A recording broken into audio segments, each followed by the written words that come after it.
So one of the finest series. Whose soul and whose spirituality should they protect? ఎవరి ఆత్మను, ఎవరి ఆత్మీయతను వాళ్ళే రక్షించుకోవాలి, వాళ్ళే కాపాడుకోవాలి, వాళ్ళే బాగుపరచుకోవాలి. సో ఈ ఆత్మీయ జీవితంలో నీ సోల్ని నువ్వే కాపాడుకోవాలి, ఎవరు కాపాడలేరు. నీ ఆత్మీయతను నువ్వే కాపాడుకోవాలి, ఎవరు కాపాడుకోలేరు. నీ విశ్వాసాన్ని నువ్వే కాపాడాలి, ఎవరు కాపాడలేరు.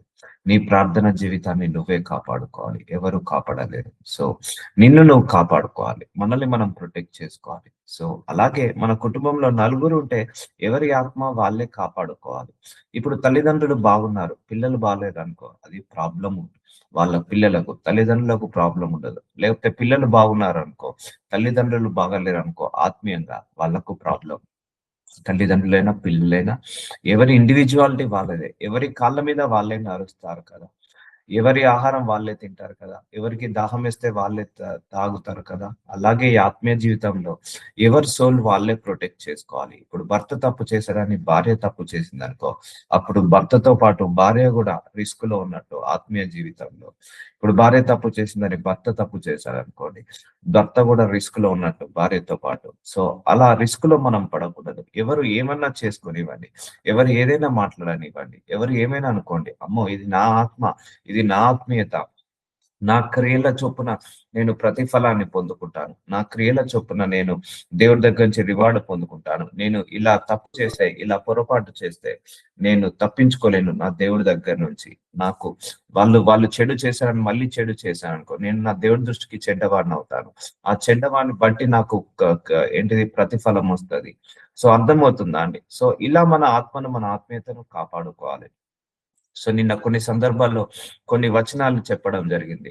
ఆత్మను, ఆత్మీయతను పాడు చేసేది ఏంటిది అంటే జారత్వము, అపవిత్రత, కాముకత్వము, విగ్రహారాధన, అభిచారము, ద్వేషములు, కలహములు, మత్సరములు, క్రోధములు, కక్షలు. సో ఇవన్నీ కూడా మన ఆత్మను, మన ఆత్మీయతను పాడు చేస్తుంటాయి. జారత్వము, సో ఇది చాలా డేంజర్. అపవిత్రత, కాముకత్వము, ఇవన్నీ లస్ట్, ఇవన్నీ కూడా చాలా danger. Adultery, fornication, illegal relationship, so విగ్రహారాధన, సో ద్వేషములు, కలహములు, ఇవన్నీ చేసే వాళ్ళందరూ కూడా ఆత్మీయత పాడైపోతుంది. క్రోధములు, కక్షములు, పగ సాధించడం. మనం పగ సాధించద్దండి, దేవుడికి చెప్పాలి. మనం పగ సాధించామంటే మన ఆత్మ, మన ఆత్మీయత పాడైపోతుంది. క్రోధములు, కక్షలు, భేదములు, విమతములు, అసూయలు, మత్తతలు, అల్లరితో కూడిన ఆటపాటలు, ఇవన్నీ ఏవి చేసినా కూడా మన ఆత్మ, ఆత్మీయత పాడైపోయి పరలోక రాజ్యంలో దేవుని రాజ్యంను స్వతంత్రించుకున్నారని మీతో స్పష్టంగా చెప్పుచున్నాను. సో చూసారండి, దేవుడి రాజ్యాన్ని స్వతంత్రించుకోరు. అసూయ ఉన్నా కూడా, మన లోపల ఏదైనా అసూయ ఉన్నదనుకోండి, గర్వం ఉన్నదనుకోండి, దానివల్ల కూడా మన ఆత్మ, మన ఆత్మీయత పాడైపోతుంది. సో భేదములు పుట్టించడం, మత్తతలు అంటే డ్రగ్స్ తీసుకోవడం, ఆల్కహాల్ తీసుకునే వాళ్ళు, సిగరెట్ స్మోకింగ్ తీసుకునే వాళ్ళు, వాళ్ళందరూ మత్తతలు, మత్తు పదార్థాలు తీసుకునే వాళ్ళు, వాళ్ళెవ్వరు కూడా దేవుని రాజ్యానికి స్వతంత్రించుకోలేరు. సో ఇలా చెప్పుకుంటూ పోతే మన ఆత్మ, మన ఆత్మీయత ఇలాగే పాడవుతుంది. నేను చెప్తున్నాను కదండి, అన్ని వేళలా మౌనంగా ఉండడమే ఈ యుద్ధాలన్నిటినీ గెలిచినట్టు. సో అది జీవితంలో నేను గ్రహించింది ఏంటంటే, ఒక మనిషి పతనం కావడానికి కారణం, ఒక మనిషి అపవిత్రలో పడడానికి కారణం, ఒక మనిషి దిగజారిపోవడానికి కారణం, ఒక మనిషి ఆ ఏంటిది అన్యాన్ని పోగొట్టుకోవడానికి కారణం, నేను గమనించింది ఒకటి, నోటి దురుసు. నోటి దూల అంటారు కదా. సో అది దాని వల్ల మన ఆత్మ, మన ఆత్మీయత పాడైపోతుంది, మన ఫెయిల్యూర్ లోకి తీసుకొస్తుంది. అందుకే అన్ని వేళలా మిక్కిలి మౌనంగా ఉండుటే, ఆ మౌనమే అన్నిటికీ సమాధానం, ఆ మౌనమే అందరికీ సమాధానము. సో చాలా మటుకు మనం మౌనంగా ఉండక తొందరపడి నోరు పారేసుకుంటాం. ఆ నోరు పారేసుకోవడం వల్ల మనకెన్నో కక్షలు, ఎన్నో భేదాలు, ఎన్నో పగలు, ఎన్నో ప్రతీకారాలకు పోవాల్సి వస్తుంది. సో ఆ నోటి దురుసు వల్ల చాలా మంది చాలా కోల్పోయారు. అది నా జీవితంలో నేను గ్రహించాను. అది ఎప్పుడు కూడా కంట్రోల్లో పెట్టుకోవాలి మన నాలిక. ఇప్పుడు ఒక రాజకీయ నాయకుడు ఓడిపోయాడంటే తన నోటి దురుసు వల్లనే. ఒక మనిషి పతనం అయిపోయాడంటే నోటి దురుసు వల్లనే. ఒక మనిషి ఆత్మీయత పాడేది కూడా నోటి దురుసు వల్లనే. అందుకే జ్ఞానంతో మాట్లాడాలి, మనము ఓపికతో మాట్లాడాలి, సహనంతో మాట్లాడాలి. సో ఆ నోటి దురుసు వల్ల చాలా మంది చాలా కోల్పోయారు. నేను నా లైఫ్ లో చూసాను 90% failures because of their tongue. మనకు కూడా ఆత్మీయ జీవితం పాడేది మన నోటి మాటల వల్ల. సో అందుకే ఇవన్నీ కూడా జాగ్రత్తగా చూసుకోవాలి. సో అందుకే మన నోటి మాటలను బట్టే మనం పరలోకానికి వెళ్ళాలా, లేకపోతే ఇక్కడే విడవబడాలని డిసైడ్ అవుతుంది. సో అందుకే నోటి మాటలతోటి మనము జాగ్రత్తగా మన పరలోక రాజ్యానికి వెళ్ళొచ్చు.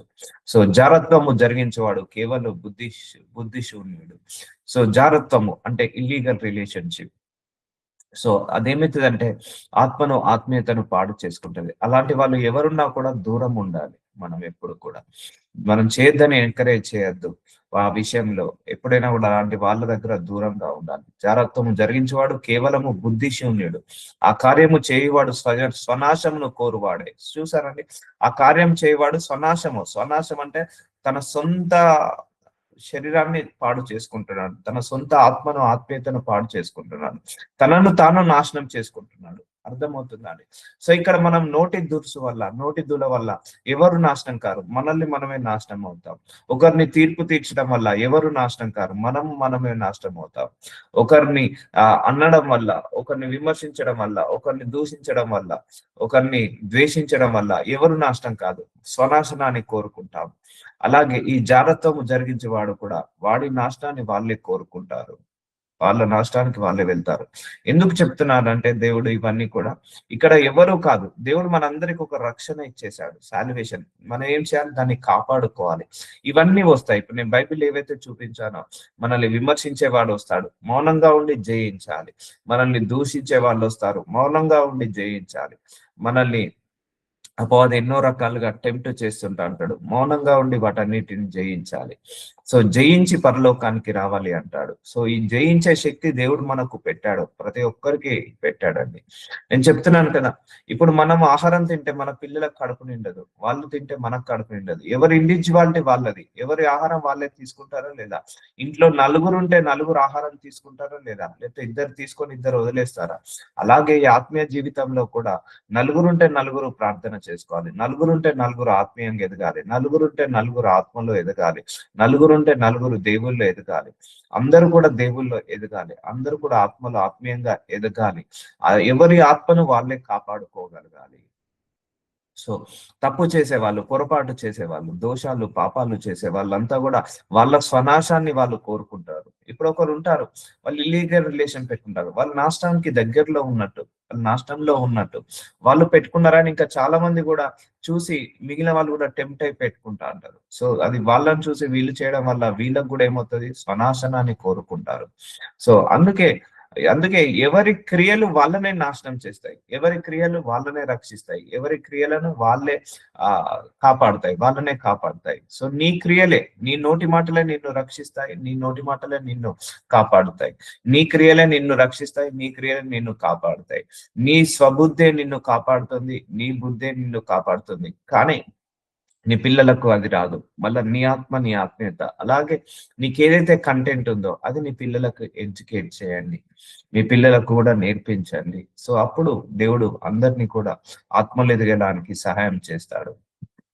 సో ఆ దినములలో తండ్రులు ద్రాక్షకాయలు తినగా పిల్లలు పళ్ళు పులిసినను మాట వాడుకున్నారు. సో చూసారండి, ఇప్పుడు మనము ద్రాక్షకాయలు తింటే మన నోరు పులుపు అవుతుంది, అంతేగాని మన పిల్ల నోరు పులుపు అవుతుందా? కాదు కదా. సో ఇది చాలా మంచి కంటెంట్. ఇక్కడ నుంచి చూడండి, యిర్మీయా 31:29 ఆ దినములలో తండ్రులు ద్రాక్షకాయలు తినగా పిల్లల పళ్ళు పులిసిన మాట వాడుకున్నారు.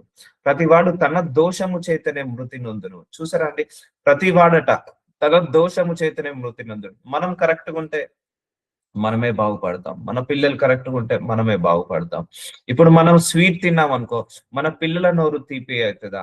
మనం హాట్ తిన్నాం అనుకోండి, మన పిల్లల నోరు కారం అవుతుందా? సో మనం పులుపు తిన్నాం అనుకోండి, మన పిల్లల నోరు పులుపు అవుతుందా? ఎవరు ఏది తింటే వాళ్ళ నోరే పులుపు అవుతుంది, ఎవరు ఏది తింటే వాళ్ళ నోరే తీయగా ఉంటుంది. అంతేగాని మనల్ని బట్టి మన పొరుగువాడికి తీర్పు ఉండదు. అందుకే ప్రతివాడు తన దోషము చేతనే మృతి నొందును, ఎవడి ద్రాక్షకాయలు తినునో వాని పల్లె పులియును. సో ఇప్పుడు అర్థమవుతుందండి, ఎవరి ఆత్మ, ఎవరి ఆత్మీయత వాళ్ళే కాపాడుకోవాలి. నీ దోషాన్ని బట్టి నీకు, మన దోషాలను బట్టి మనకు శిక్ష ఉంటది. అలానే మన పిల్లలకు అలాంటి శిక్షలు రావు, ఎందుకంటే వాళ్ళ దోషాలను బట్టి వాళ్ళకు ఉంటుంది. జస్ట్ నేను ఓవరాల్ గా చెప్తున్నా.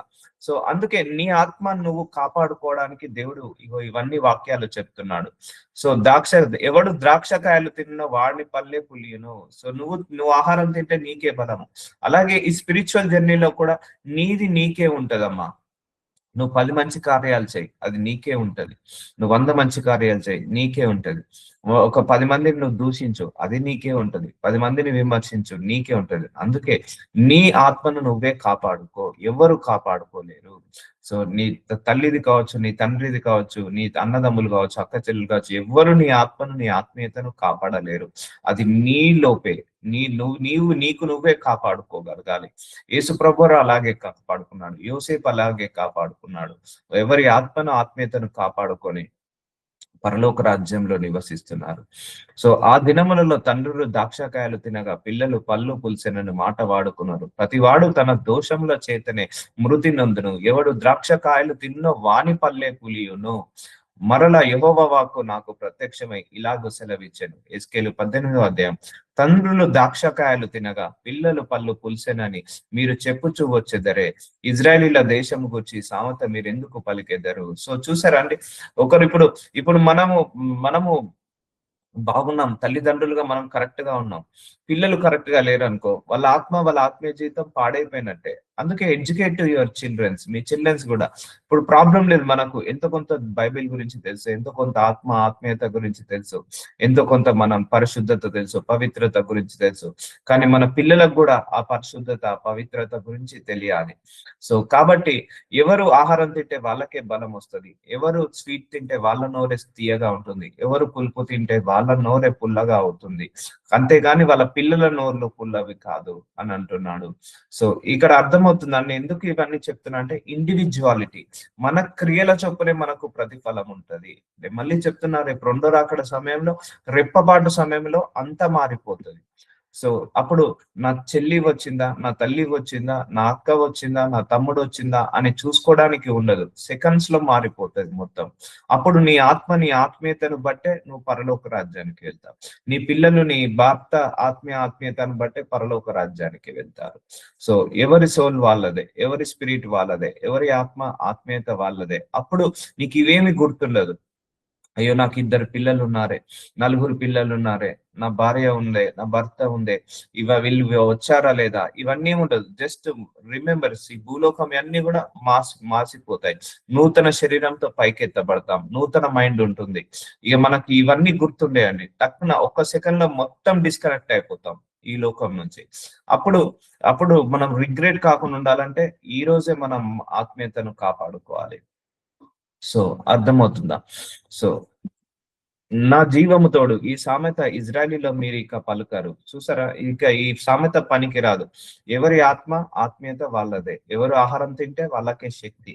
మనుషులందరూ నా వశంలో ఉన్నారు, తండ్రులేమి కుమారులేని అందరూ నా వశంలో ఉన్నారు. పాపము చేయవాడెవడో వాడే మరణం నొందును. చూసారండి, మనము, మన పిల్లలు, మన భార్య, మన కుటుంబ సభ్యులు, అన్నదమ్ములు, అక్క చెల్లెలు అందరూ దేవుడి వశంలో ఉన్నాం, మనందరం కూడా. ఎవరి క్రియల చొప్పున వాళ్ళకు ప్రతిఫలం ఉంటుంది, ఎవరి క్రియల చొప్పున వాళ్ళకు మంచైనా చెడైనా కూడా రివార్డ్ వస్తుంది. కుమారులేమి అందరూ నా వశంలో ఉన్నారు. పాపము చేయవాడు ఎవడో వాడే మరణం నొందును. ఎవరైతే పాపం చేస్తాడో వాడికే శిక్ష పడుతుంది. సో అందుకే ఇప్పుడు మనం పాపం చేసామనుకో మన పిల్లలకు అది రాదు, మన పిల్లలు చేశారనుకో మనకు రాదు. మన పాపాన్ని బట్టే మనకు శిక్ష పడుతుంది, వాళ్ళ పాపాన్ని బట్టి వాళ్ళకు శిక్ష పడుతుంది. అర్థమవుతుందండి. ఇంట్లో నలుగురు ఉన్నారా, నలుగురు ఆత్మీయంగా ఎదగండి. 10 మంది ఉన్నారా, 10 మంది ఆత్మీయంగా ఎదగండి. మన మన మన క్రియలను బట్టి వాళ్ళు పరలోకానికి రారు. అర్థమవుతుందా. సో వాళ్ళ క్రియలను బట్టి వాళ్ళు పరలోకానికి వస్తారు, మన క్రియలను బట్టి మనం పరలోకానికి వస్తాము. మన భర్త బాగున్నాడు కానీ భార్య పిల్లలు బాగాలేదనుకో, భర్తనే పరలోకానికి వెళ్తాడు. సో ఇక్కడ ఎవరు ఒకరికొకరు ఫేవర్ చేసుకోవడానికి ఉండదు. ఇప్పుడు ఒక తండ్రి సంపాదిస్తే 4 కూర్చోవచ్చు, 10 మంది కూర్చొని తినొచ్చు, కానీ ఈ ఆత్మీయ జీవితంలో అలా ఉండదండి. ఒక తండ్రి ఆత్మీయంగా ఉంటే పిల్లలు ఆత్మీయంగా ఉండాలా, అలా ఉండదు. సో ఎవరిది వాళ్ళకే. ఎవడు పాపం చేస్తాడో వాడే మరణం నొందును, నరకానికి వెళ్తారు. సో ఒకడు నీతిపరుడై నీతి న్యాయములను అనుసరించి వాడే ఉండి, ఒకడు నీతిపరుడై ఉండి నీతిని న్యాయం అనుసరించి నీతిగా నిజాయితీగా ఉన్నాడు అనుకోండి, పర్వతముల మీద భోజనము చేయకయు ఇజ్రాయేలీల పెట్టుకొనిన విగ్రహంల తట్టు చూడకయు, తన పొరుగువాని భార్యను చెరపకయు, బహిష్టమైన దానిని కూడకయు.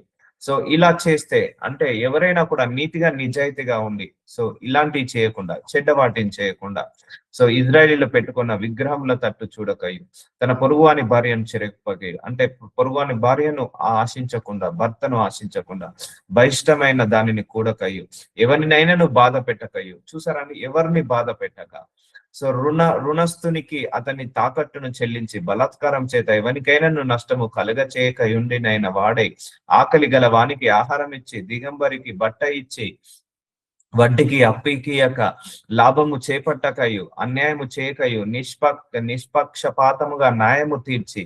సో చూసారా, ఇలా బ్రతికిన వాళ్ళు వాళ్ళ ఆత్మను వాళ్ళ ఆత్మీయతను కాపాడుకుంటారు. సో దేవుడు ఇదే అంటున్నాడు, లాభము చేపట్టకయు వడ్డీకి అప్పుకియకయు. సో క్రైస్తవులు వడ్డీకి ఎప్పుడు కూడా అప్పు ఇవ్వద్దండి.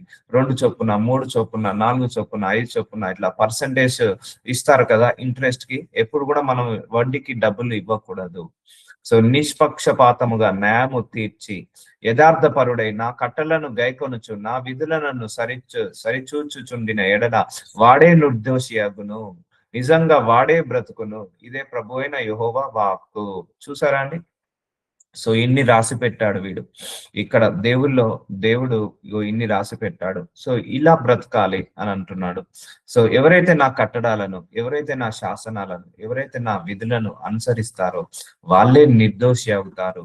సో అవేంటిది యథార్థపరుడై. సో నేను చెప్పాను కదా, కష్టం వచ్చిన అవమానం వచ్చిన నిందొచ్చిన తిట్టిన మనము దేవుడి ముందు మాత్రం ఆ యథార్థ హృదయాన్ని మాత్రం మర్చిపోవద్దు. ఆ యథార్థ హృదయాన్ని మాత్రం అడగాలి మనం దేవుణ్ణి. నాకు అన్ని వేళలా నీ ముందు యథార్థ హృదయాన్ని నాకు దయచేయనైనా, అన్ని వేళలా నీ ముందు నాకు యథార్థంగా జీవించే శక్తిని నాకు దయచేయి ప్రభువా అని అడగండి, దేవుడు తప్పకుండా ఇస్తాడు. సో ఏమేమి చేయొద్దని చెప్పాడు కదా. సో ఇప్పుడు అర్థమవుతుందా, ఎవరైతే ఒకడు నీతి పరుడై నీతి న్యాయంలో అనుసరించబడాయి ఆ ఒక్కరం ఎవరు మనమే ఉండాలి. ఇప్పుడు మనము వీటిలో ఏది చేయలేదనుకోండి మనం రక్షించబడతాము. ఇప్పుడు మన పిల్లలు ఏదైనా చేశారనుకోండి అది వాళ్ళకు ప్రాబ్లం అవుతుంది, భార్య ఏమైనా చేశారనుకోండి వాళ్ళకు ప్రాబ్లం అవుతుంది. అందుకే educate your kids, educate your family. కూర్చోండి, ఈ వచనం చాలా ఇంపార్టెంట్ అమ్మా. ఎస్కేల్ 18వ అధ్యాయం ఒకసారి చదువుకోండి మీరు కూడా. పర్వతం మీద భోజనము చేయకయు, సో ఇజ్రాయేలీలు పెట్టుకొనిన విగ్రహంల తట్టు చూడకయు, తన పొరుగువాని భార్యను చెరపకయు, బహిష్టమైన దానిని కూడకయు, ఎవరిని బాధ పెట్టకయు, ఎవరిని మాటలతో కూడా బాధ పెట్టకండి. Don't hurt anybody. If somebody hurt you, don't hurt them back.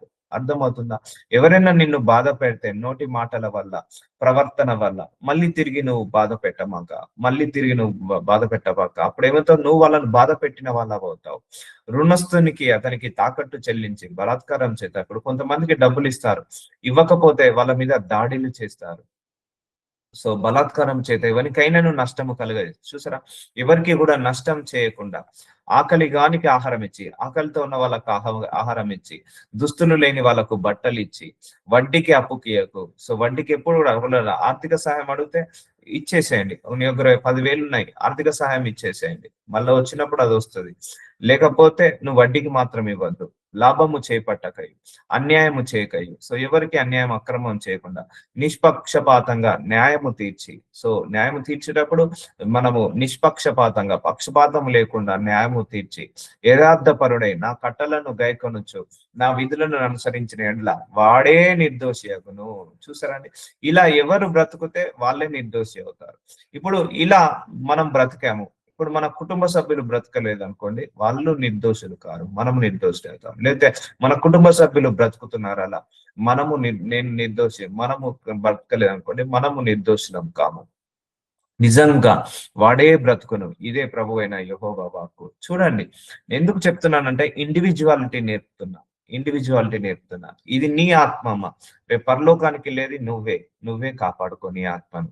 ఇది నీ ఆత్మీయత, రేపు పరలోకానికి వెళ్ళేది నీవే. సో ఇలాంటివి చేయకుండా నిన్ను నువ్వు కాపాడుకో, నిన్ను నువ్వు రక్షించుకో, నువ్వే పరలోకానికి వెళ్తావు. అలాగే నీ బిడ్డలు కూడా ఇలాగే బ్రతకాలని ప్రార్థించుకో, ఇలాగే బ్రతకాలని గైడ్ చేయి. అప్పుడు వాళ్ళు కూడా నీ వల్ల వాళ్ళు రక్షణలోకి వస్తారు, నీ వల్ల వాళ్ళు రక్షణలోకి పొందుకుంటారు.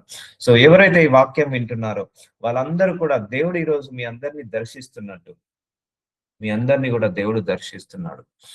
సో అయితే ఆ నీతిపరుని కుమారుడు పుట్టగా చూసారా అండి, నీతిపరుడు ఇలా బ్రతికాడు, ఎవరికి వడ్డీకి ఇవ్వలేదు, ఎవరిని అన్యాయం చేయలేదు, ఎవరిని అక్రమం చేయలేదు, ఎవరిని మోసం చేయలేదు, ఎవరిని బలాత్కారం చేయలేదు, మంచి నీతిగా బ్రతికాడు, ఆ మంచి నిజాయితీగా బ్రతికాడు. అతనికి ఒక కుమారుడు పుట్టగా వాడు బలాత్కారము చేయవాడే, ప్రాణహానికరుడై, చేయరాని క్రియల్లో దేన్నైనాను చేసి, చూసారండి, నీతిపరుడికేమో ఇలాంటి పిల్లవాడు పుట్టాడు అనుకో, బలాత్కారము చేయవాడే, ప్రాణహానికరుడై, చేయరాని క్రియల్లో దేన్నైనాను చేసి, చేయవలసిన మంచి క్రియల్లో దేనినైనాను చేయకుండిన ఎడల, చూసారా, నీతిమంతుడు తండ్రి ఏమో మంచి నీతిమంతుడు, మంచివాడు, కానీ కుమారుడేమో చెడ్డవాడు. సో తండ్రి క్రియలను బట్టి ఏమయ్యాడు, నిత్య జీవంలోకి వెళ్ళాడు. కానీ కుమారుడేమో దేంట్లో మంచి క్రియలు చేయట్లేదు, చేయవలసిన మంచి క్రియల్లో దేన్నైనాను మంచి చేయాల్సి వచ్చి కూడా చేయలేదు, చేయకుండిన ఎడల, అనగా పర్వతం మీద భోజనము చేయుటయు, ఇది చేయొద్దన్నాడు, ఇక్కడ భోజనం చేయొద్దన్నాడు, చేస్తున్నాడు. తన పొరుగు భార్యను చెరుపుటయు, ఇతరుల భార్యను చెరుపుతున్నాడు, అంటే ఆశిస్తున్నాడు. దీనులను, దరిద్రులను బాధ పెట్టి బలాత్కారము చేత నష్టము కలుగ చేయుటయు, సో బలాత్కారంగా నష్టం కలుగ చేస్తున్నాడు. తాకట్టు పోవుటయు, విగ్రహంల తట్ట చూచి హేయ క్రియములు జరిగించుటయు, అప్పిచ్చి వడ్డీ పుచ్చుకొనుటయు. సో తండ్రి ఏమో అప్పివ్వట్లేదు, కానీ కుమారుడేమో అప్పిచ్చి వడ్డీ పుచ్చుకుంటున్నాడు. లాభము చేపట్టుటయు, ఈ మొదలగు క్రియ చేసిన ఎడల వాడు బ్రతకడు. ఈ హేయ క్రియలన్నీ చేసిన గనక అవశ్యముగా వానికి మరణ శిక్ష విధింపబడును. అర్థమవుతుందా అండి? ఇక్కడ ఎగ్జాంపుల్ చూడండి, దేవుడు ఎంత చక్కగా నిర్మించాడో ఈ ఎగ్జాంపుల్ ని. తండ్రి ఏమో నీతిమంతుడు, నిజాయితీ పరుడు, న్యాయము తీర్చేవాడు. సో అన్ని వేళలా దేవుడి యొక్క కమెంట్మెంట్స్ ని పాటించాడు. సో పాటించి ఆయన పరలోకానికి వెళ్ళాడు. కానీ ఆ తండ్రికి పుట్టిన కుమారుడు మాత్రము చెడ్డవాడు, సో దుష్టుడు, దుర్మార్గుడు, ఏ క్రియలు చేశాడు గనక అవశ్యంగా వానికి మరణ శిక్ష విధింపబడును. చూసారండి, ఇప్పుడు తండ్రి తన ఆత్మీయతను కాపాడుకున్నాడు, దేవుడి మార్గంలో నడిచాడు, ఆత్మీయంగా ఎదిగాడు.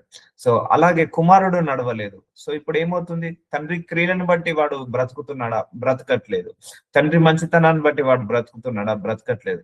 తండ్రి ఎలాగైతే మంచి క్రియలు చేశాడో కుమారుడు కూడా అలాగే మంచి క్రియలు చేయాలి. తండ్రి ఎలాగైతే నీతిని, న్యాయాన్ని అనుసరించాడో పిల్లలు కూడా నీతిని, న్యాయాన్ని అనుసరించాలి. సో అందుకే అర్థమవుతుందండి, ఇప్పుడు తండ్రి ఎక్కడున్నాడు, నిత్య జీవంలో ఉన్నాడు. సో ఆయన జీవించాడు, నిశ్చయంగా జీవించాడని రాయబడింది. ఇక్కడ అవశ్యంగా వానికి మరణ శిక్ష విధింపబడును, వాడు తన ప్రాణములకు తానే ఉత్తరవాది అగును. సో చూసారా, ఎవరి ప్రాణాన్ని వాళ్ళే కాపాడుకోవాలి, ఎవరి ఆరోగ్యాన్ని వాళ్ళే కాపాడుకోవాలి, ఎవరి ఆత్మీయతను వాళ్ళే కాపాడుకోవాలి, ఎవరి శక్తిని వాళ్ళే కాపాడుకోవాలి. ఇక్కడ ఒకరిదొకరు ఫేవర్ చేసుకోవడానికి ఉండదు. ఇప్పుడు తండ్రి అంతగానం నీతిగా బ్రతికాడు కదా, ఆయన క్రియల చొప్పునే ఆయన రక్షించబడ్డాడు. కానీ ఆయన క్రియలు పిల్లల మీదకి వచ్చాయా? రాలేదు.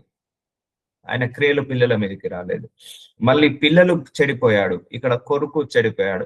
సో వాడికి ఏమొచ్చింది, మరణ శిక్ష విధింపబడును. సో ఇప్పుడు అర్థమవుతుందా అండి? సో అందుకే ఎస్కేల్ 18వ అధ్యాయం ఒకసారి చదువుకోండి, మీకు క్లియర్ గా అర్థమవుతుంటది. సో ఎవరి దోషము వాళ్ళనే హరించి వేస్తుంది, ఎవరి పాపం వాళ్ళని హరిస్తుంది. ఇప్పుడు ఒకడు కీడు చేశాడు అనుకో, వాడు అయిపోయినట్టే, నాశనం అయిపోయినట్టే. వాడు మళ్ళీ నువ్వు కీడు చేసావంటే ఆ ఊబిలోకి నిన్ను లాగుతున్నట్టు. సో అక్కడికి వెళ్ళకుండా నువ్వు ఆపుకోవాలి. సో ఇవన్నీ జయించాలి మనం, ఇవన్నీ కూడా జయించి పరలోక రాజ్యానికి వెళ్ళాలి. సో ఇవన్నీ జయించాలి. సో ఇప్పుడు అర్థమవుతుందా అండి ఎంత ఇంపార్టెంటో? ఇప్పుడు ఇక్కడ ఎవరికొకరు ఫేవర్ చేసుకోవడానికి ఉండదు.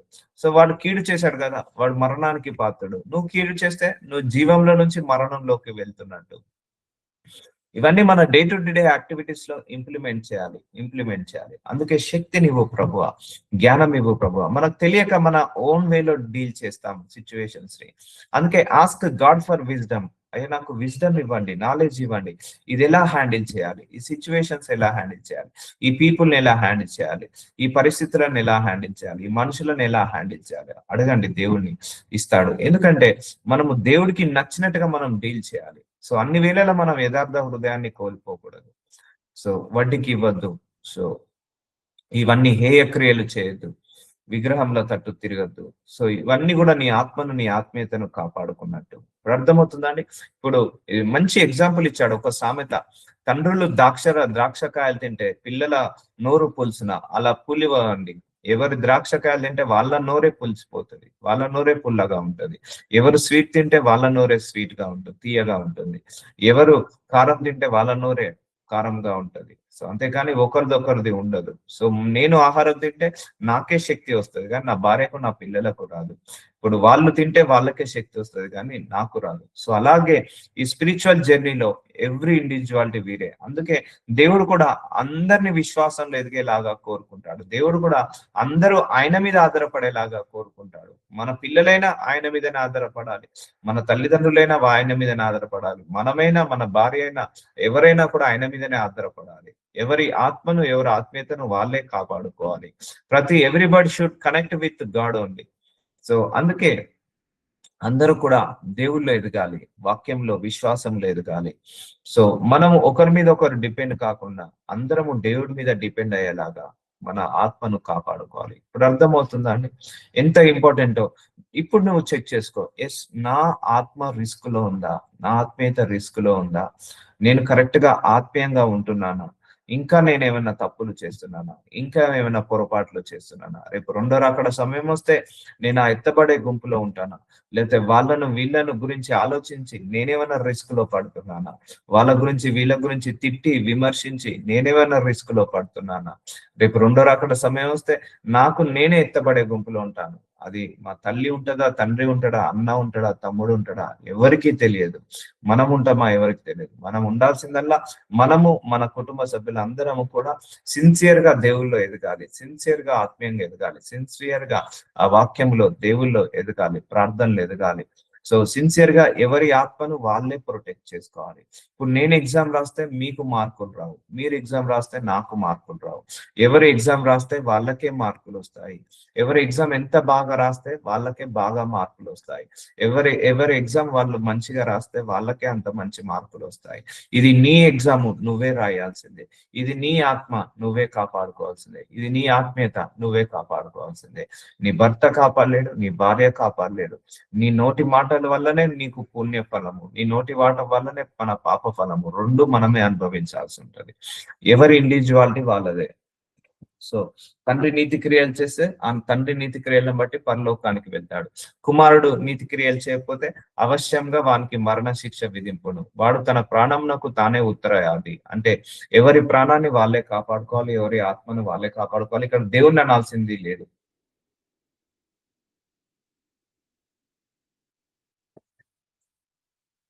ఇక్కడ దేవుణ్ణి బ్లేమ్ చేయాల్సిన అవసరం లేదు. నీ క్రియలే నీకు రిజల్ట్ ఇస్తాయి. తర్వాత మన క్రియలే మనకు రిజల్ట్ చూపిస్తాయి.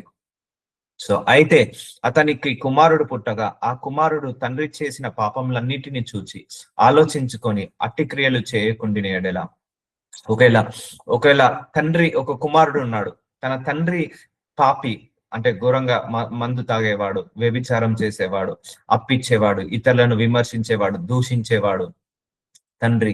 ఒక కుమారుడు పుట్టాడు ఒక తండ్రికి. ఆ తండ్రి ఏమో ఇలాంటి లక్షణాల్లో ఉన్నాయి. ఆలోచించుకొని అట్టి క్రియలు చేయకుండిన ఎడల, చూసారా అండి, ఆలోచించుకుని అమ్మో నా తండ్రి దుర్మార్గుడు, నేను దుర్మార్గుని కాదు, నా తండ్రి అక్రమదారుడు, నేను అక్రమంగా ఉండొద్దు, నా తండ్రి అన్యాయస్తుడు, నేను అన్యాయస్తుడు కావద్దు అని చేయకుండిన ఎడల, అనగా పర్వతముల మీద భోజనము చేయకయు. ఇదెవరు? కుమారుడు. ఇంతకుముందు సినారియోలో ఎవరు చేశారు? తండ్రి చేశాడు. తండ్రి చేస్తే తండ్రి క్రియలను బట్టి వాళ్ళు రక్షించబడ్డారు. ఇప్పుడు ఇక్కడ కుమారుడు పర్వతముల మీద భోజనము చేయకయు, ఇజ్రాయేలీలు పెట్టుకొనిన విగ్రహముల తట్టు చూడకయు, తన పొరుగు భార్యను చెరపకయు, ఎవరినైనాను బాధ పెట్టకయు, కట్టుకొని ఉంచుకొనకయు, బలత్కారము చేత నష్టపరచకయు, ఆకలి గలవానికి ఆహారం ఇచ్చి, దిగంబరికి బట్టలు ఇచ్చి, బీదవాని మీద అన్యాయముగా చెయ్యి వేయక, లాభము కొరకు అప్పియకయు, వడ్డీ పుచ్చుకొనకయు, నుండిన వాడే నా విధులను అనుసరించు, నా కట్టడలను అనుసరించుచు నుండిన ఎడల అతడు తన తండ్రి చేసిన దోషమును బట్టి చావడు. ఇవన్నీ తండ్రి చేశాడట. చూసారా అండి? తండ్రి ఆత్మను, ఆత్మీయతను కాపాడుకోలేకపోయాడు, దేవుళ్ళు ఎదగలేకపోయాడు, విశ్వాసంలో ఎదగలేకపోయాడు, అన్యాస్తుడయ్యాడు, అక్రమస్తుడైపోయాడు. కానీ కుమారుడు మాత్రము ఇవన్నీ నా తండ్రి చేసేవాడు, అసహించుకున్నాడు. నాకు ఇలాంటి చేయడం ఇష్టం లేదు. నా తండ్రిలాగా నేను బ్రతకద్దు. నేను బాగా బ్రతకాలి. నేను ఆత్మీయంగా ఎదగాలి, ఆత్మలో ఎదగాలి, విశ్వాసంలో ఎదగాలి అని అనుకున్నప్పుడు కుమారుడట ఆ తండ్రి చేసిన దోషమును బట్టి చావడు. సో అతడు అవశ్యంగా బ్రతుకును. చూసారండి, ఎవరి పాపము వాళ్ళదే, ఎవరి పుణ్యము వాళ్ళదే, ఎవరి మంచి వాళ్ళదే, ఎవరి చెడు వాళ్ళదే, ఎవరి నీతి వాళ్ళదే, ఎవరి నిజాయితీ వాళ్ళదే, ఎవరి పవిత్రత వాళ్ళదే, ఎవరి పరిశుద్ధత వాళ్ళదే. రేపు రెండో రాకడ సమయంలో మన నీతిని బట్టి, మన నిజాయితీని బట్టి, మన పరిశుద్ధతను బట్టి మాత్రమే మనం ఎత్తబడే గుంపులో ఉంటాము. కానీ మన నీతిని, మన నిజాయితీని, మన పరిశుద్ధతను బట్టి మన పిల్లలు ఎత్తబడే, మన భార్య, మన పిల్లలు, మన కుటుంబ సభ్యులు ఉండరు. ఎవరి ఇండివిజువాలిటీ వాళ్ళదే. అందుకే మీ సోల్ ని మీరు సేవ్ చేసుకోండి. అర్థమవుతుందా? అతడు అవశ్యంగా బ్రతుకును. ఎవరు? కుమారుడు. కుమారుడు ఎలా బ్రతికాడు? తండ్రిని చూసి తండ్రి చేసిన చెడు కార్యాలకు మాదిరిగా బ్రతకకుండా నేను చెడుగా బ్రతకద్దు, నేను మంచి ఆత్మీయుడిగా బ్రతకాలని బ్రతికాడు. అప్పుడు ఏమైండు? నిత్య జీవంలోకి వచ్చాడు. అతడు అవశ్యంగా బ్రతుకును. బ్రతుకును అంటే ఇన్ ద సెన్స్ పరలోక రాజ్యానికి వెళ్ళడం. సో మరణం అంటే ఇన్ ద సెన్స్ నరకానికి వెళ్ళడం. తండ్రి దోషములను బట్టి తండ్రి మరణించాడు. సో కుమారుడి యొక్క మంచి పనులను బట్టి బతికాడు. సో అర్థమవుతుందా అండి? So think about your soul. ఈ గైడ్ లైన్స్ మీ పిల్లలకు కూడా దయచేయండి. నాన్న, రేపు రెండో రాకడ సమయం వస్తే నాది నాకే ఉంటది, నీది నీకే ఉంటది. ఎవరి క్రియలను బట్టి వాళ్ళకే మనం ఎత్తబడే గుంపులో ఉంటాము. సో చూసుకో, ఆలోచించుకో. సో ఇలా నువ్వు మార్చుకో, ఇలా నువ్వు వండుకో. ఇలా ఉంటే నువ్వు పరలోక రాజ్యానికి రాలేవు. ఇలా ఉంటే నువ్వు నిత్య రాజ్యంలోకి రాలేవు. తప్పులో పడకు. ఏమైనా కాలంలో త్రొట్టిల్లవకు. రేపు ఏమైనా ఎవరి క్రియలను నా మంచిని బట్టి నేనే వెళ్తాను, నీ మంచిని బట్టి నువ్వే వస్తావు. సో ఒకరికొకరు చూసుకోవడానికి కూడా ఉండదు. నిజమండి, ఒకరికొకరు చూసుకోవడానికి కూడా ఉండదు. సో స్పాట్ లా, సెకండ్స్ లో మారిపోతుంది. సెకండ్ రెప్ప పాటులో మొత్తం మారిపోతుంది. సో అప్పుడు ఎవరి క్రియలు వాళ్ళనే బ్రతికిస్తుంది, ఎవరి క్రియలు వాళ్ళనే నిలబెడతాది. సో కాబట్టి సేవ్ యువర్ సెల్ఫ్. మళ్ళీ చెప్తున్నాను, నీ ఆత్మ, నీ ఆత్మీయతను కాపాడుకోండి. సో ఇది చాలా ఇంపార్టెంట్ మెసేజ్, చాలా చాలా ఇంపార్టెంట్ మెసేజ్. ఎందుకంటే అవతలుడు ఒకటి చేశారని మళ్ళీ మనం చేశామనుకోండి, మనకు వాళ్ళకు తేడా ఉండదు. ఒక నరకానికి వెళ్ళేవాడు 10 మందిని నరకానికి తీసుకెళ్ళడానికి సిద్ధంగా ఉంటాడు. పరలోకానికి వెళ్ళేవాడు 10 మందిని పరలోకానికి తీసుకెళ్ళదో తెలియదు. కానీ ఒక నరకానికి తీసుకెళ్లేవాడు చాలా మంది కూడా తీసుకెళ్తారు. ఎందుకంటే చాలా మంది టెంప్ట్ అవుతారు. సో ఒకడు వ్యభిచారం చేస్తాడు, ఒకడు అక్రమ సంబంధం పెట్టుకుంటాడు. సో నేను కూడా పెట్టుకుంటే తప్పేంటి? సో వాడు రిస్క్ లో ఉన్నాడు, నువ్వు కూడా రిస్క్ లో పడిపోతావు. ఒకడు ఆల్కహాల్ తాగుతారు, నేను తాగితే తప్పేంటి? వాడు ఆల్రెడీ రిస్క్ లో ఉన్నాడు, వాడిని చూసి నువ్వు రిస్క్ లో పడకు. సో అందుకే నిన్ను నువ్వు కంట్రోల్ చేసుకో, నిన్ను నువ్వు సేవ్ చేసుకో, నిన్ను నువ్వు కాపాడుకో, నిన్ను నువ్వు రక్షించుకో, నిన్ను నువ్వు దారిలో తీసుకొచ్చుకో. ఇప్పుడు అర్థమవుతుందా? ఎవ్వరు ఏం చేయలేరు, ఎవరికి ఎవరు ఫేవర్ చేసుకోలేరు. సో నీ కనెక్టివిటీ, నీ సోల్, నీ spirit, it's belongs to God only. మనము వచ్చినప్పుడు ఎవరితో రాలేదు, పోయేటప్పుడు ఎవరితో పోలేము. సో మనం వచ్చినప్పుడు దేంతో రాలేదు, పోయేటప్పుడు దేంతో మన నీతి క్రియలే మన వెంబడి వస్తాయి, గుర్తు పెట్టుకోండి. సో మనం పోయిన తర్వాత మనతోటి ఎవరు కూడా రారు. వచ్చేటప్పుడు కూడా మనతోటి ఎవరు రారు. వచ్చినప్పుడు ఒంటరిగా వచ్చాము, పోయేటప్పుడు ఒంటరిగా పోతాము. మనం వచ్చినప్పటి నుంచి పోయేలోపు మధ్య మనం ఏవైతే నీతి కార్యాలు చేశామో, ఏవైతే నిజాయితీ కార్యాలు చేశామో, ఏవైతే మంచి కార్యాలు చేశామో అవే మన వెంబడొస్తాయి, అవే మనల్ని కాపాడుతాయి. ఈ భూలోకంలో ఆస్తి మనల్ని కాపాడదు, ధనము మనల్ని కాపాడదు, ఐశ్వర్యం మనల్ని కాపాడదు. మన నీతి, మన నిజాయితీ, మన మంచితనము, మన మానవత్వము మాత్రమే మనల్ని కాపాడుతుంది. అందుకే కీడుకి ప్రతి కీడు చేయకుండా, దూషణకు ప్రతి దూషణ చేయకుండా, విమర్శనకు ప్రతి విమర్శన చేయకుండా మనము సిన్సియర్ గా మనము కాపాడుకుందాం. ఎందుకంటే అపవాది ఇలా నిన్ను టెంప్ట్ చేస్తుంటా అంటాడు. నిన్ను 10 మందిని శత్రువులను పెట్టి నువ్వు వాళ్ళని ద్వేషించేలాగా చేస్తాడు, లేకపోతే ఒక మాట అనేలాగా చేస్తాడు. సో అందుకే ఒక మనసులో ఒక మాట అనుకోండి, ఎన్ని కష్టాలు వచ్చినా, ఎన్ని బాధలు వచ్చినా, ఎన్ని అవమానాలు వచ్చినా మిక్కిలి మౌనంగా ఉండుట మేలు అని అనుకోండి చాలు. మనసులో మిక్కిలి మౌనంగా ఉండుట మేలు, అదే మన అందరికీ కూడా శ్రేయస్కరము. ఇది నీ ఆత్మీయతను కాపాడుతుంది. సో మనము నోరు తెరిచి జవాబు చెప్పినంత మాత్రాన గొప్ప వాళ్ళము కాదు, మౌనంగా ఉన్నంత మాత్రాన మనమేమి తక్కువ చేసినాను కాదు. మౌనంగా ఉన్నప్పుడే నీకు ఆ పవర్ పెరుగుతుంది. సో ఇలా నిన్ను నువ్వు కాపాడుకో, నీ పిల్లల్ని కాపాడుకో, నీ భర్తను కాపాడుకో. సో నీ కుటుంబంలో నలుగురు ఉంటే నలుగురు ఆత్మీయంగా ఎదగండి, వాక్యంలో ఎదగండి, ప్రార్థనలో ఎదగండి. ఒకరి మీద ఒకరు కరుసుకోకండి, ఒకరినొకరు విమర్శించుకోకండి, ఒకరికొకరు శపించుకోకండి, ఒకరికొకరు తిట్టుకోకండి, ఒకరికొకరు దూషించుకోకండి, ఒకరినొకరు విమర్శించుకోకండి, ఒకరినొకరు గౌరవించుకోండి. సో ఇలాంటి వాళ్ళే పరలోక రాజ్యానికి హక్కుదారులు అవుతారు. సో అవశ్యంగా బ్రతుకును. అతని తండ్రి కుమారుడై పరులను బాధపెట్టి బాధపెట్టి బలాత్కారం చేత తన సహోదరులను నష్టపరిచి తన జనులలో తగిన క్రియలు చేసెను గనక అతడే తన దోషమును బట్టి మరణము నొందెను. సో చూసారా, ఆ తండ్రి చెడ్డవాడు, కుమారుడు మంచోడే, కుమారుడు బ్రతికాడు, కానీ తండ్రి చెడ్డవాడు. ఆ చెడ్డవాడు దోష క్రియలను బట్టి వాడు మరణం నొందెను. సో చూసారా, సో నీ తల్లిదండ్రులు బాగుంటే అది వాళ్ళకే, నువ్వు బాగలేకపోతే అది నీకే, లేకపోతే వాళ్ళు బాగలేకపోతే వాళ్ళకే, నువ్వు బాగుంటే నీకే. సో ఎవరు బాగుంటే వాళ్ళే బాగుపడతారు. జనులలో తగని క్రియలు చేశాను గనక అతడు తన దోషమును బట్టి మరణం నొందెను. చూసారా అండి, ఎవరి దోషం వల్ల వాళ్ళకే ప్రాబ్లమ్స్ అవుతాయి, ఎవరి నోటి మాటల వల్ల వాళ్ళకే, ఎవరి క్రియల వల్ల వాళ్ళకే. సో ఒకరికొకరు ఫేవర్ చేసేది ఇక్కడ ఉండదండి. ఇప్పుడు నీ తల్లి తప్పు చేస్తే నీ తల్లికి శిక్ష, నీ కుమారుడు తప్పు చేస్తే నీ కుమారుడికి శిక్ష, నీ తండ్రి తప్పు చేస్తే నీ తండ్రికి శిక్ష. నువ్వు ఆత్మీయంగా ఆత్మలో బలపడితే నీకే రక్షణ. So so educate to your family members. అందుకే నలుగురు కూర్చోండి, ఫ్యామిలీ మెంబర్స్ ఉంటే రోజు ప్రార్థించుకోండి, రోజు ఆత్మీయంగా ఎదగండి, ఆత్మలు ఎదగండి. అందరూ కూడా ఎత్తబడే గుంపులో ఉండాలని ప్రార్థించుకోండి. అందరం కూడా ఆత్మీయంగా ఎదగాలని ప్రార్థించుకుందాము. ఎందుకంటే ఈ యవన కాలంలో చాలా మంది యవనస్తులు తప్పిపోతుంటా అంటారు. ఇప్పుడు మనం మన ఆత్మీయతను కాపాడుకుంటున్నాము యవ్వన కాలంలో నుంచి ఇప్పటి వరకు. కానీ మన పిల్లలు తప్పిపోయారనుకో, ఈ లోకం వల్ల, ఆ మొబైల్ ఫోన్స్ వల్ల, ఆ చుట్టూ ఉన్న ఎన్విరాన్మెంట్ వల్ల, లేకపోతే స్పీడ్ జనరేషన్ వల్ల వాళ్ళు తప్పిపోయారనుకో, వాళ్ళకు ఆ దోష శిక్షణ వాళ్ళు అనుభవించాల్సి ఉంటది. ఇప్పుడు మనం ఒక్కరమే రక్షిస్తే సరిపోదు కదా, మన పిల్లలు కూడా రక్షించబడాలి కదా, మన కుటుంబ సభ్యులు కూడా. సో వాళ్ళను కూడా మనం కాపాడుకుంటూ, మన ఆత్మీయతను కాపాడుకుంటూ, మన కుటుంబ సభ్యుల యొక్క ఆత్మీయతను కాపాడుకుంటూ మనం ముందరికి వెళ్ళాలి. సో దోషమును బట్టి మరణము నొందెను. సో ఎవరి దోషం వాళ్ళ మీదకే వస్తుందమ్మా, ఎవరి ఆత్మ వాళ్ళదే, ఎవరి రక్షణ వాళ్ళదే, ఎవరి ఆహారం వాళ్ళదే. అయితే మీరు కుమారుడు తన తండ్రి యొక్క దోష శిక్షను ఎలా మోయుటలేదని చెప్పుకొనుచున్నారు. చూసారండి, దేవుడు ఎవరి దోష శిక్షలను వాళ్ళకే ఇస్తాడు. కుమారుడి యొక్క దోష శిక్ష తండ్రి మీద వేయడం, తండ్రి యొక్క దోష శిక్ష కుమారుడి మీద వేయడం అలా ఉండదు. అయితే మీరు మీ కుమారుడు తన తండ్రి యొక్క దోష శిక్షను ఎలా మోయటలేదని చెప్పుకొనుచున్నారు. కుమారుడు నీతి న్యాయములను అనుసరించి నా కట్టడలను అనుసరించి గైకొని గనక అతడు అవశ్యముగా బ్రతుకును. చూసారా, తండ్రి ఏమో చెడ్డవాడు, దోషాలు చేశాడు, అన్యాయం చేశాడు, అక్రమం చేశాడు, మోసం చేశాడు, ఆత్మీయతను కాపాడుకోలేదు. సో కానీ కుమారుడు మాత్రం ఆత్మీయతను కాపాడుకున్నాడు. ఇప్పుడు తండ్రి చేసిన దోష శిక్షలను కుమారుడి మీద వేస్తున్నాడా? దేవుడు వేయట్లేదు. సో తండ్రి చేసిన దోష శిక్షలను కుమారుడి మీద వేయట్లేదు, కుమారుడు చేసిన దోష శిక్షలను తండ్రి మీద వేయట్లేదు. ఎవరి దోష శిక్షలు వాళ్ళే.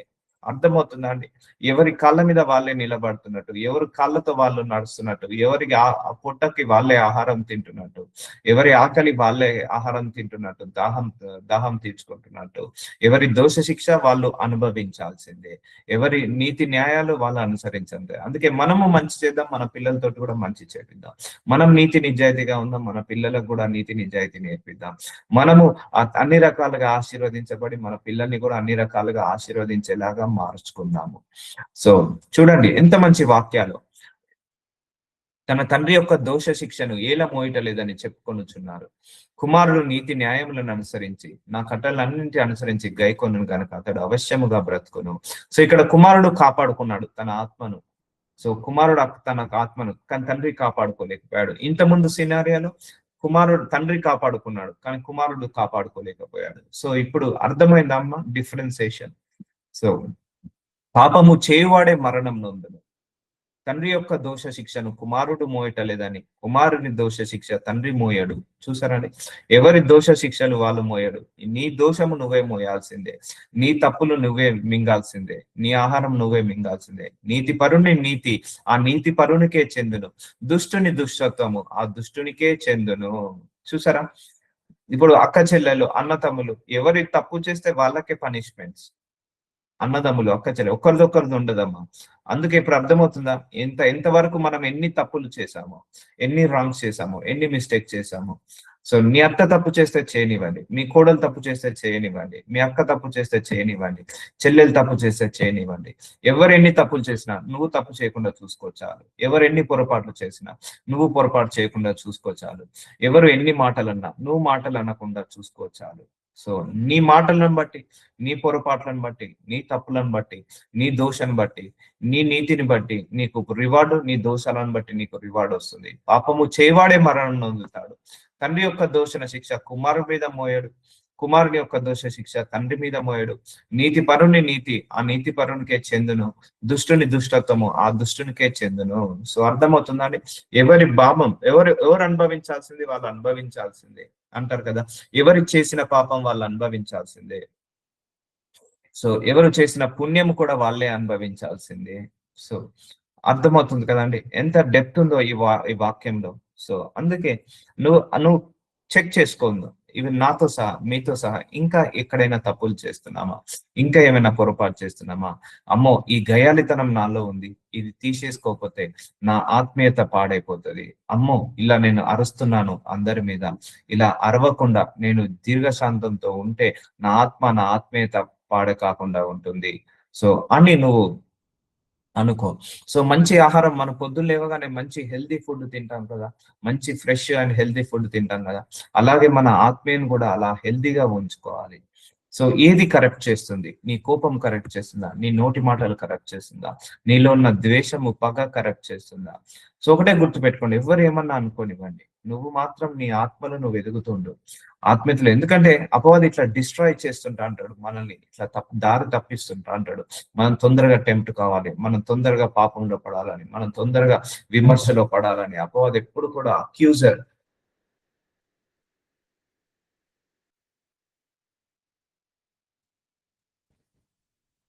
అలా చేస్తుంటా అంటాడు. సో మనం పడకూడదు. సో నీ నీతి నీకే చెందుతుంది, ఎవడి దుష్టత్వము ఆ దుష్టునికే చెందును. అయితే దుష్టుడు తనను చేసిన పాపంలన్నింటినీ విడిచి, సో ఓకే దుష్టత్వం ఉన్నాడు, సో వాడు పాపంలన్నింటినీ విడిచి నా కట్టలను అనుసరించి నీతిని అనుసరించి న్యాయం జరిగించిన అతను మరణం నొందడు, అవశ్యంగా అతను బ్రతుకును. ఒకప్పుడు ఘోర పాపే, సకల పాపాలు చేశాడు, సకల దరిద్రంలో బ్రతికాడు, సకల పాపాలు, అన్యాయం చేశాడు, అక్రమం చేశాడు, మోసం చేశాడు, వ్యభిచారం చేశాడు, నరహత్య చేశాడు, లేకపోతే దొంగతనం చేశాడు. ఒకవేళ వాడు పశ్చాత్తాపడ్డాడు, పశ్చాత్తాపడి దేవుని తెలుసుకున్నాడు.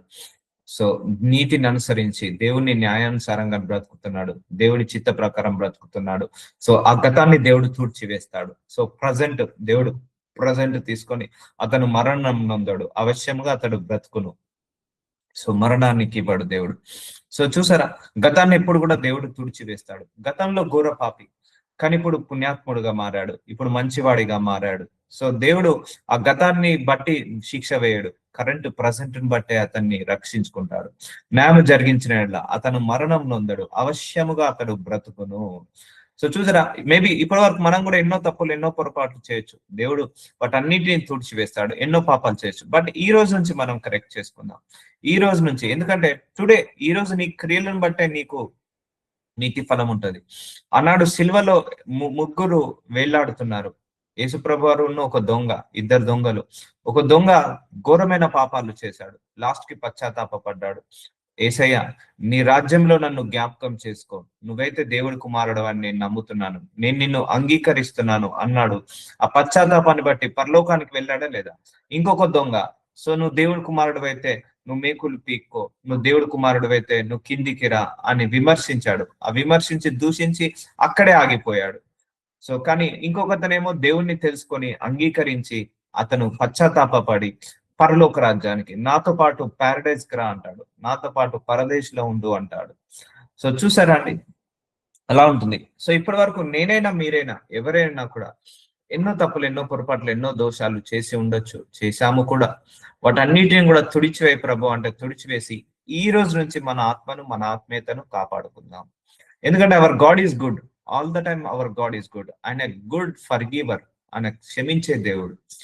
సో మన తప్పులను మనం దోషాలను ఐడెంటిఫై చేసుకొని రెక్టిఫై చేసుకొని కరెక్ట్ చేసుకొని ఈ రోజు నుంచి మనం ఇంకా స్పిరిచువల్ లాగా ఎదుగుదాం, ఇంకా ఆత్మీయంగా ఎదుగుదాం, ఇంకా ఆత్మలో ఎదుగుదామని కోరుకుందాము. సో ఇప్పుడు అర్థమవుతుందండి, ఎవరి నీతే వాళ్ళను బ్రతికిస్తుంది, ఎవరి నిజాయితే వాళ్ళను బ్రతికిస్తుంది, ఎవరి దోషాలే వాళ్ళ మీదికి పడతాయి. ఆ దోషకు శిక్షణ ఉంటుంది, ప్రతి దోషణకు శిక్ష. ఈ భూలోకం విడిచే లోపు ఒకటే గుర్తుపెట్టుకోవడమా, ఎవరి కర్మ వాళ్ళు అనుభవించాల్సిందే. నేనైనా మీరైనా ఎవరైనా కూడా ఎవరి కర్మ వాళ్ళు అనుభవించే పోవాల్సిందే.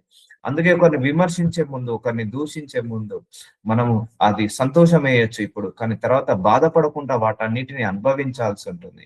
ఒకవేళ నిన్నెవరైనా విమర్శిస్తే, దూషిస్తే మౌనంగా అంగీకరించు, మౌనంగా సహించు, మౌనంగా భరించు.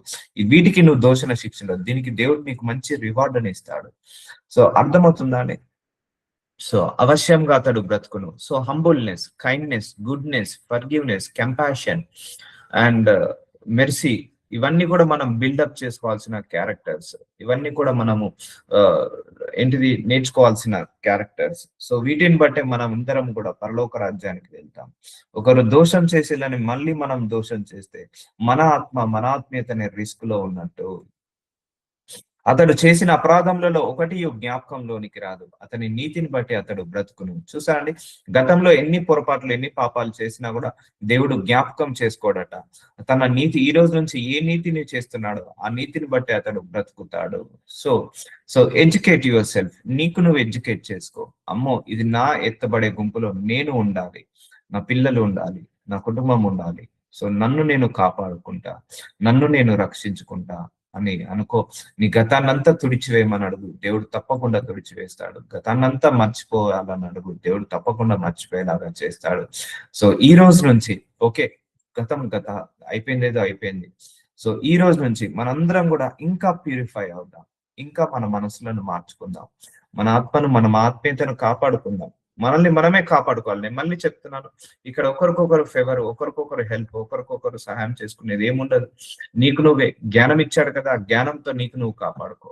నువ్వు నోటి మాటలు బాగుంటే నీ జీవితం బాగుంటుంది, నీ ప్రవర్తన బాగుంటే నీ జీవితం బాగుంటుంది, నా ప్రవర్తన బాగుంటే నా జీవితం బాగుంటుంది, నా నోటి మాటలు బాగుంటే నా ఆత్మీయత బాగుంటుంది. సో ఇక్కడ నేనే వాక్యం బోధించానని నేనేది గొప్పవాడిని కాదు.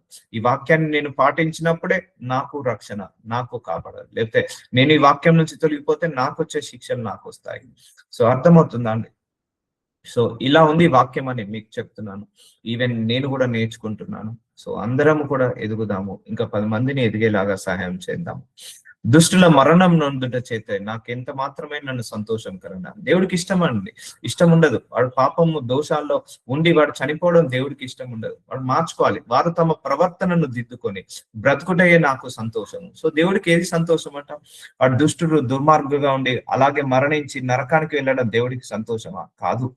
వాళ్ళ ప్రవర్తనను మార్చుకొని దిద్దుకొని బ్రతుకుటయే నాకు సంతోషం, ఇదే ప్రభువకు యెహోవా వాక్కు. సో దేవుడు ఇష్టపడండి, మనల్ని చూసి బాధపడుతుంటా అంటాడు. సో మనము ఇలా దుష్ట మార్గంలో, దుర్మార్గత్వంలో ఉండడం వల్ల మన ఆత్మ నరకానికి వెళ్తుందని దేవుడికి తెలుసు. కాబట్టి అలా దుష్టత్వంలో ఉండి చనిపోయి మనం నరకానికి వెళ్ళడం దేవుడి చిత్తం కాదు. మన ప్రవర్తనను దిద్దుకొని బ్రతికి సంతోషంగా పరలోకానికి రావడమే దేవుడికి సంతోషము. సో అర్థమైందా అండి? దేవుడేమి ఆనందపడడండి మన మీదకి వచ్చే శిక్షలను చూసి, ఆయన ఏమి ఆనందపడడు. అది ఇలా రాసి పెట్టాడు కండిషన్స్. సో ఈ పనులు చేస్తే, ఈ చెక్ లిస్ట్ ప్రకారం నడిస్తే నీ లైఫ్ ఇలా ఉంటుంది, ఈ చెక్ లిస్ట్ ప్రకారం పడితే నీ లైఫ్ ఇలా ఉంటుంది, ఈ చెక్ లిస్ట్ ప్రకారం నడిస్తే నువ్వు నరకానికి వెళ్తావు, ఈ చెక్ లిస్ట్ ప్రకారం వెళ్తే నువ్వు పరలోకానికి వెళ్తావు అని రాసి పెట్టేశాడు. మనమే జ్ఞానంతో మనమే నడుచుకోవాలి. సో దేవుడితే సంతోషపడాలండి. ఒక్క ఆత్మ నరకానికి వెళ్ళి ఆయన బాధపడతాడు. ఇప్పుడు మనకే 10 మంది పిల్లలు ఉన్నారు, 10 మంది బాగుపడితేనే మనం కూడా సంతోషంగా, ఒక్కడు బాగుపడకపోయినా సంతోషంగా ఉండం కదా. సో అలాగే ఉంటుంది. సో చూద్దాం, విల్ కంటిన్యూ టుమారో. నజరుడైన యేసయ్య, ఈ ఉదయకాల సమయంలో మాకు మంచి వాక్యాన్ని ఇచ్చావు నాయన. ఎవరి ఆత్మను, ఎవరి ఆత్మీయతను వాళ్ళే కాపాడుకోవాలి, వాళ్ళే రక్షించుకోవాలని పదే పదే చెప్తున్నందుకు వందనాలు అయ్యా ప్రభువా. మేము మా ఆత్మను, మా ఆత్మీయతను కాపాడుకొని మా పిల్లలది, మా కుటుంబ సభ్యులది ఆత్మీయతను కూడా కాపాడే శక్తిని కూడా మాకు దయచేనైనా. అయ్యా, మాకు ఆ నిత్య రాజ్యంలోకి రావడానికి ఇంకా మమ్మల్ని సహాయం చేసినందుకు, ఇంకా మమ్మల్ని మాట్లాడుతున్నందుకు అయ్యా, మేము అవినీతిలో పడకుండా, అపవిత్రతలో పడకుండా, అజ్ఞానంలో పడిపోకుండా మమ్మల్ని రక్షించమని, మమ్మల్ని కాపాడమని యేసు నామంలో ప్రార్థిస్తున్నాను తండ్రి. ఆమేన్. ఆమేన్. ఆమెన్. Praise Lord brother.